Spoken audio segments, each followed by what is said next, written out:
So ayan guys, tapos na kaming mag-almusal. Ayan, naghuhugas si Japit sa ilog yan. Ayos, ayos. Linis yung tubig.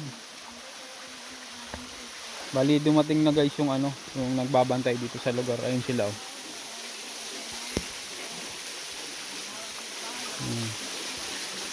Sabi kasi nila nanay, mga iba daw na namamasyal dito, nagkakalat.